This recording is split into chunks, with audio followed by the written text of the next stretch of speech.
Kwentong aswang tayo. Kaya hindi na tayo nanguhuli ng aswang bro kasi yan yung pag-asa natin. May pag-asa talaga, totoo yan. Pag nagsimula yung digmaan bro, Magkakwento na lang. limaw atake. Sana ano tayo ha, hindi tayo pabor doon sa kaguluhan ng ibang bansa. Tapos atake dito, tapos sasakupin tayo, tapos yung digmaan, yung gera, hindi tayo pabor doon. Sana hindi mangyari yung ganun. Ito'y kwento lamang, no? Sakali, real talk lang to. Ano lang to, sakali lang, pero ayaw natin mangyari talaga. So, for entertainment lang. Yes. So, yung kwento bro ba na pag lulusubin tayo, atakihin tayo ng ibang bansa, tapos yung mga magpalipad sila ng mga Missile. mga missile or ano pang mga high tech lang ngayon, mga drone, Mga drone. Tinatapon. Yung mga bomba nila na pinalipad bro, Ibalik na sila kanila. yan, halubungin nila ng mga wakwak na lumilipad. Ibalik ka eh. Tapos hahawakan yung Bala. yung Missile.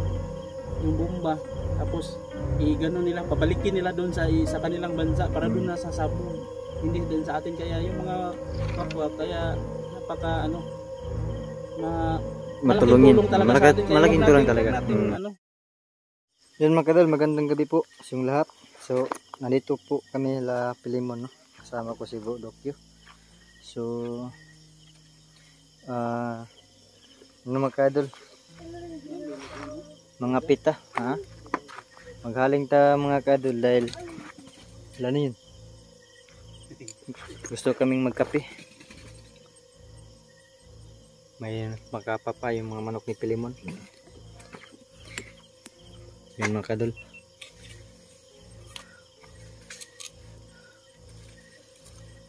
So yun mga kadol, no, sa lahat po sa nag-share po sa video ko, maraming salamat po sa inyong lahat. At sa no skip ads po, sa lahat pong hindi nag-skip ng ads yan, thank you po sa inyong lahat. So anong una po ay mag-shout na tayo, okay? Shout na tayo kay Ma'am Yalin Toribia, kay Pink Pastor Plad Bukol, shout out kay Mama Remelia, shout out kay Sakamaki Joy, shout out kay John Simil Mark Marbilia, shout out po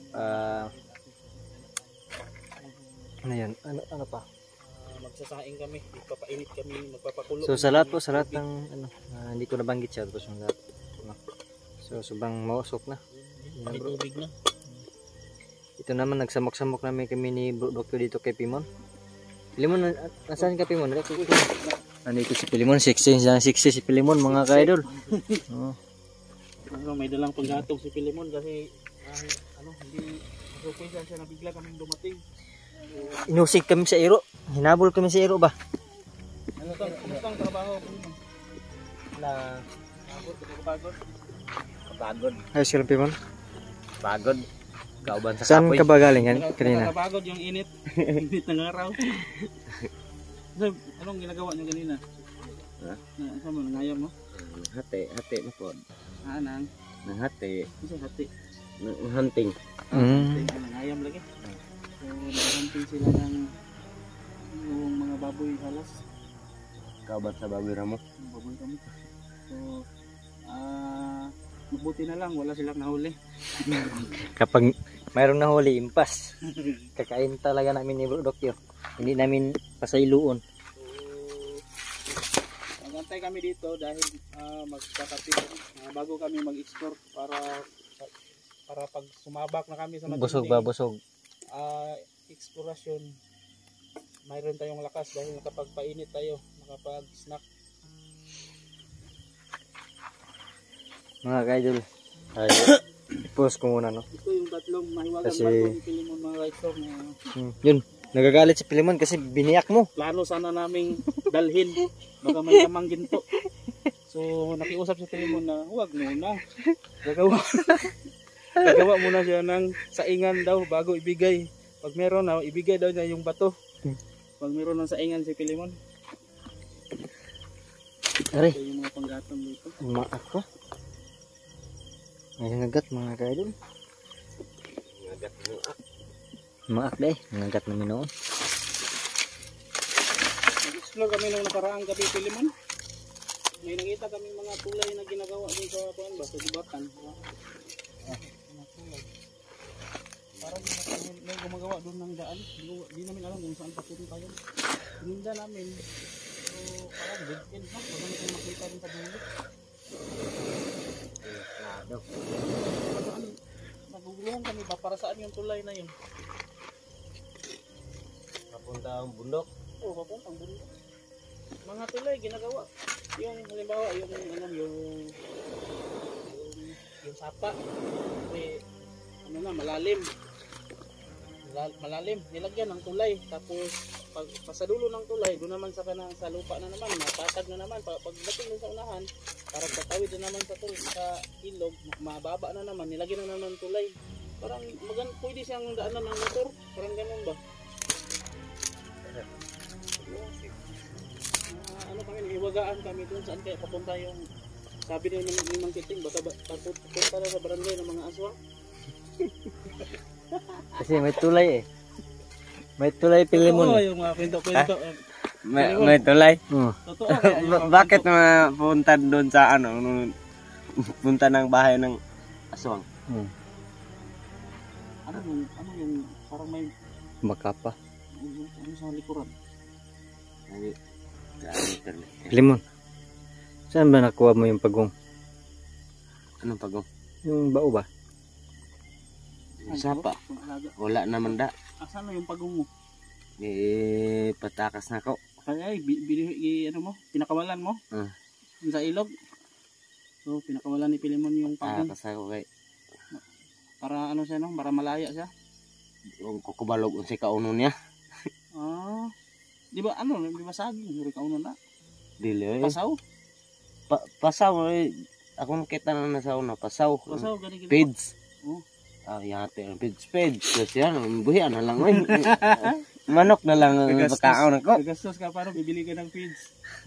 Pakawala na lang para makakain siya doon sa ano. Klase-klase pa yung makaon. So pinakawalan ni Pilimon yung pagong niya. So hindi ka ba nalungkot? Hindi ka ba umiyak nung pinakawalan mo siya? Iwalay na hindi mo na siya makita. Hindi. Napahiwalay ko yung pagong. Mayroon mang isa. yan yung istorya na ikwento mo sa pagong.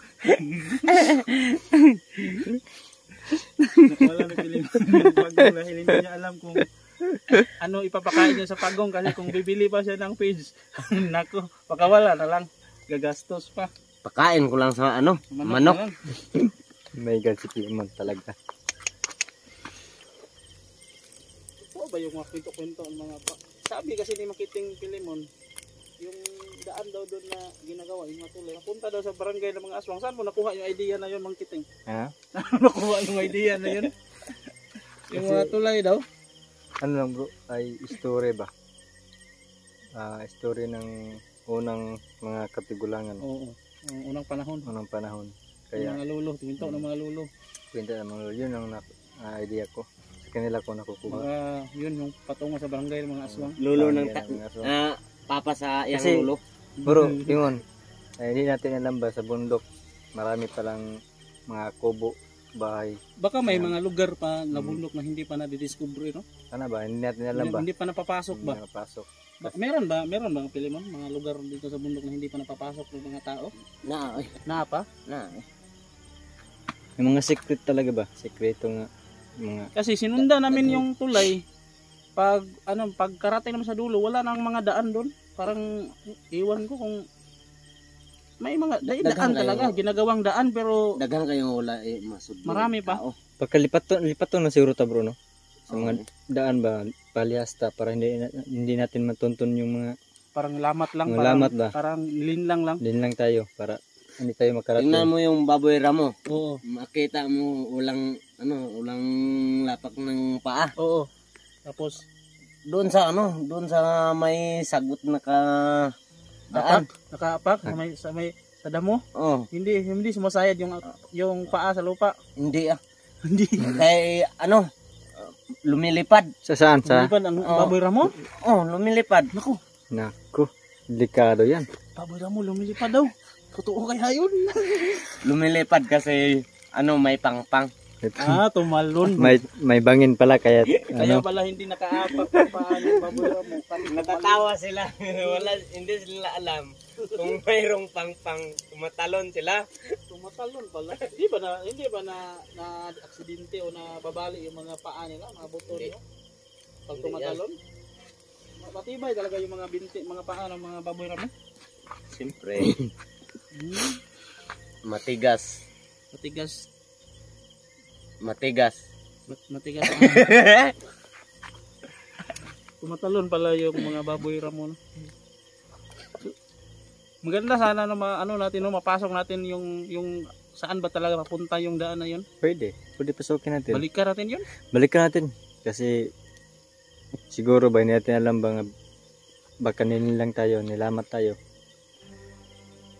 Baka maraming mga kubo doon sa bundok. Diba? Yung kwento magiting ba na yung kwento ba na yung mga sityo ng mga aswang, baka totoo kaya yun. Pero hindi ko bro. Pero malalaman natin kapag puntahan natin. Kasi yung daw yan, lugar na yan, wala daw mga pumupuntang tao diyan. Walang tao. Kasi daw ba mga wakwak daw mga diyan nakatira. Hindi ba yung puro aswang yun? Wakwak aswang iba yun. O Hindi. pareho lang. Pareho lang yun. Ang wakwak, yung boses ng wakwak. Yung Yung aswang. aswang.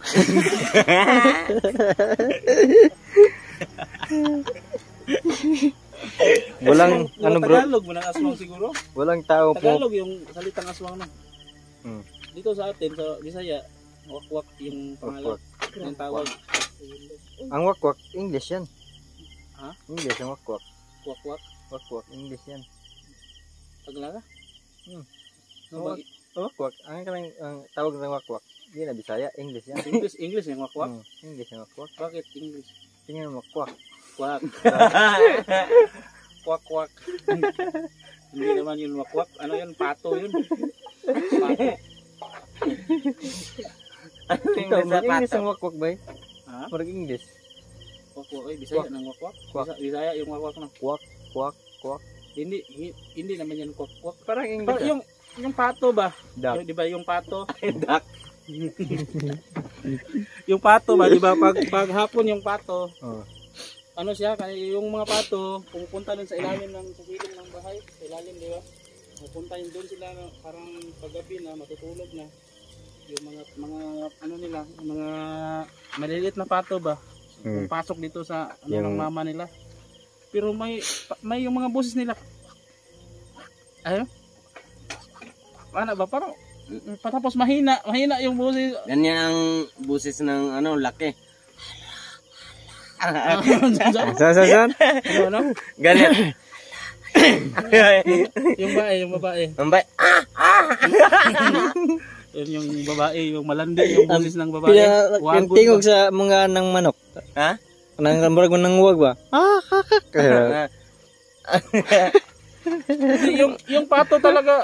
Yung pato talaga mapagkamalan ko na kabusis ng wakwak ba. Di ba yung wakwak minsan may boses yan na mahina. Mahina lang siya ba. Pero yung ibig sabihin daw pag mahina, malayo. Malapit. Di malayo. Malapit Malayo ang Ay pag mahina, malapit. Malapit Kapag pag malaki ay pag malakas, nandun yun sa malayo. Ganun daw yun. Kaya yung pa yun, hapon na yun magdidilim na ba. Tapos yung pato sa ilalim ng bahay. Kasi yun nung panahon na yun, bro. Kasi ako nun may lagnat, kalintura ba. Tapos yung mama ko, papa ko, si papa kay magdaro man na magsama isan, si mama ato murag gatabo. Ako ra dito. Kami ra dito ba kung mga manghod, yung mga kapatid ko lang, kami lang yung naiwan tapos Kuratan ka. tapos na kami, nakahiga na. Dati kasi, bro, pag wala ng mga mga kahit may araw pa pero pa yung magdidilim na, nag ng banig. Dati yung unang panahon, hindi ka tulad ngayon na kahit alas 10 as 11 hindi pa natutulog. Hindi pa natutulog kasi Yung unang panahon, bro, may wifi. Nagbubukad kami ng banig. Yung mga manok sa naglalakad, nagsusuroy-suroy pa. Hanap pa ng pagkain, ganun kami doon dati. So, yung pato, sabi ng pato, akala ko wakwak na ba kaya sobrang talagang sobrang bukot ni Pag habol. nakakita ng bay, So, nakita ko pato lang pala pero pato lang ba? Alam niyo naman dati bro, di ba may mga usap-usapan dati na yung mga wakwak na mag ibang anyo ba? Mag Aso, parang aso, baboy. Kaya yung nasa isip ko dahil talagang malakas talaga yung kwento-kwento dati yung mga ganyan no. Talagang natatakot ako na baka yung pato ba, yung wakwak yun. Kaya ito man yung ha? mahimong baboy ramo, Ganun. mahimong aso. Mag ano sila palit ng anyo. Bro, yung ano bro ba? Saan kaya ito na ano lugar? May ano bro, yung pasyente niya bro ba? May pasyente, binisita niya. Mga gamot siya, mga gamot. Hindi siya magagamot. Tapos parang may sumasakit yung katawan niya ba? May ano lagi bro, may tinog na dito bro. Wakwak. Sidera na bro. Ito sa tingin ko bro. Ano bro? Pag ano siya, nilaksi yung bintana sa ospital. Anong nilaksi? Kanang gilangkat ba? Di man malangkat. Mo tong ngkuan siya ba? Ing tal gikuan siya nin dive.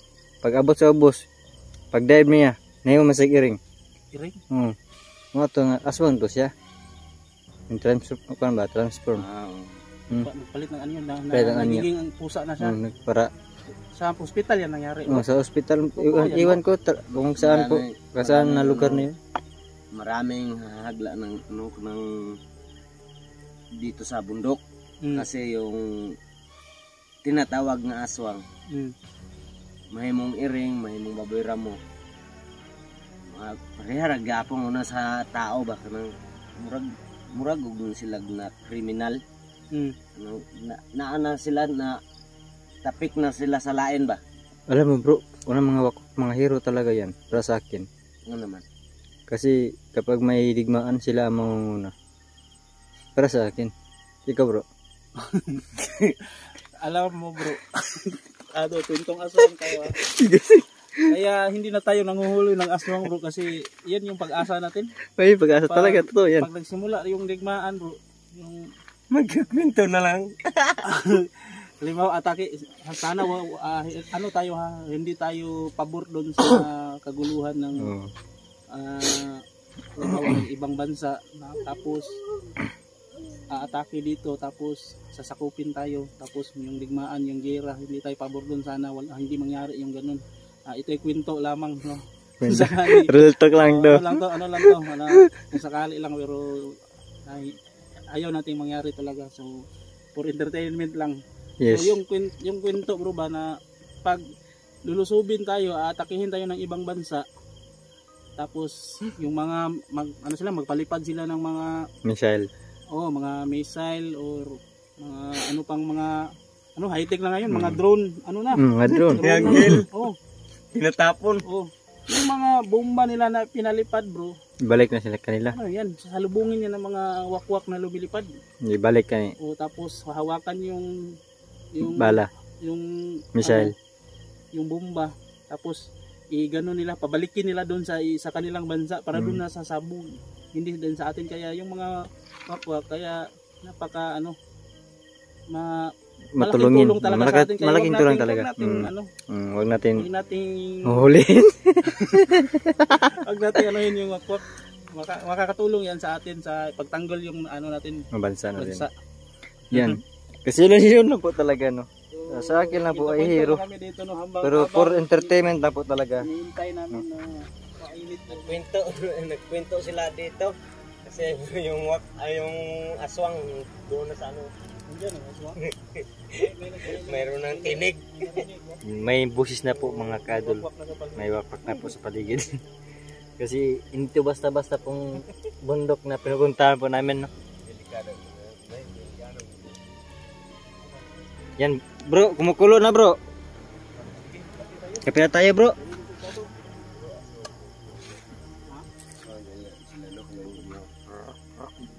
Perok-perok mana?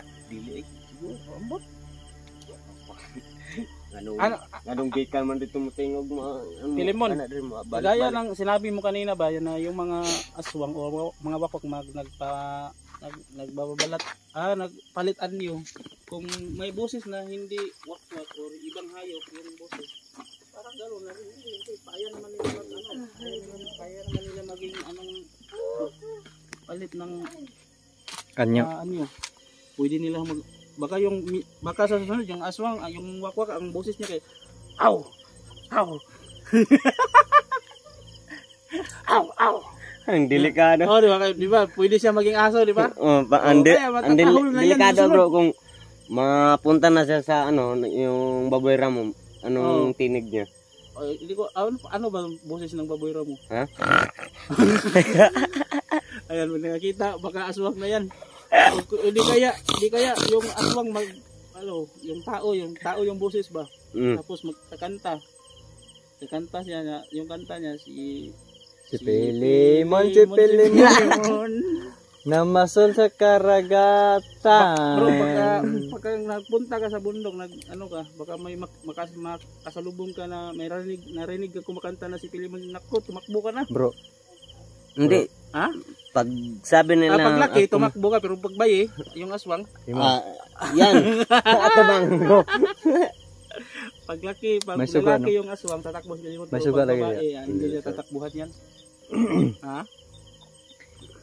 Bro, kape na tayo bro. Kape na. Kape? Nagsige nagangan bro. Angan na siya bro. Sigagi. Naagan eh. May wakwak na palaging dumadaan. Bakit hindi makikita yung aswang? Yun talaga yung pinakatabis talaga bro. Na may kuang gapon sila ba? may power. May kuan ba? May tagulilong sila. Wakwak na lumilipad sa... You know? Dati, Pilimon ba, yung aswang, yung wakwak, doon sa bahay namin, alas 10 ng gabi, palaging dumadaan. Talaga alas 10 yan. Iba-iba yata yan. Dumadaan ba? Dumadaan, tapos... Iba-ibang ano ba? By schedule yata sila. Alas 10 ng gabi, dumadaan siya, galing siya doon na bundok, dadaan siya dito, dadaan sa bahay namin. Tingog yun na, talagang wak, pagka alas 2 sa kadlawon, dito na po siya gikan, pabalik na po siya dito, tingog lang gihapon. Ba, parang, wak-wak, may schedule din sila. Dili, siya gihapon to. Siya gihapon to? Siya gihapon. Pero nisulti siya, niingon na to, agilan ko! Hanaron to ba? Pero yung oras niya, maintain yung oras ba? Unya mangutana man to siya. Basi buntagan pod. Agilan ko may gabi. Ano to? Parang pag dumaan siya sa bahay ba, ipinapaalam niya na permintin na dumadaan siya. Alas 10 ng gabi dumadaan, tapos alas 2 ng madaling araw bumabalik. Talaga yung boses niya ba? Yung aswang. Ang sabi ng aswang, kwak. Kwak. Ang sabi ng kwak, aswang. Kwak po pato yun. Sige, magkape tayo. Saan ba yung kape? Nandun sa loob. So mga kadol, magkakape na po kami no. So tapos na pong pintuan. Pero hindi pa yun, mga kadol, hindi pa tapos pong pinto. May pa ito. So magkape muna kami mga kadol, kape tayo.